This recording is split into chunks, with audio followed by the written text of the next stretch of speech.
যোৱা 22 জুলাই তাৰিখে বঙাইগাঁও লোক নিৰ্মাণ বিভাগৰ সহকাৰী অভিযন্তা জ্যোতিষা দাস হঠাৎ আমি খবৰ পালোঁ মিডিয়াৰ যোগেদি যে তেওঁ ভাড়াঘৰত তেওঁৰ মৃতদেহ পৰি আছে। গতিকে তেওঁৰ মৃত্যু কেনেকৈ হ'ল?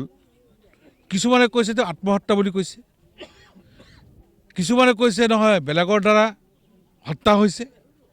গতিকে এইটো এই লোক নিৰ্মাণ বিভাগৰ এই তৰুণী আমাৰ জ্যোতিষা দাস ডাঙৰীয়ানী মৃত্যুৰ কাৰণ উলিয়াবৰ কাৰণে আজি অসম প্ৰদেশ কংগ্ৰেছ কমিটিৰ নিৰ্দেশত আমি বিভিন্ন জিলাত এই প্ৰতিবাদী কাৰ্যসূচী হাতত লোৱা হৈছে।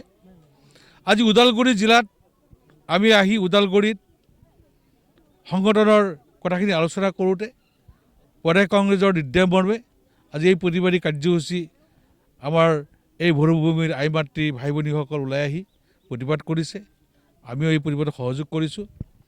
গতিকে লোক নিৰ্মাণ বিভাগত যি অবাধ দুৰ্নীতি আৰম্ভ হৈছে, এই দুৰ্নীতিৰ গাপ দিয়াৰ কাৰণেই হয়তো এই জ্যোতিষা দাসৰ মৃত্যুক আঁকোৱালি ল'ব লগা হ'ব পাৰে। গতিকে এইটো আমি CBI তদন্তক আমি কামনা কৰিছোঁ। CBI দ্বাৰা তদন্ত কৰি উপযুক্ত ব্যৱস্থা ল'ব লাগে।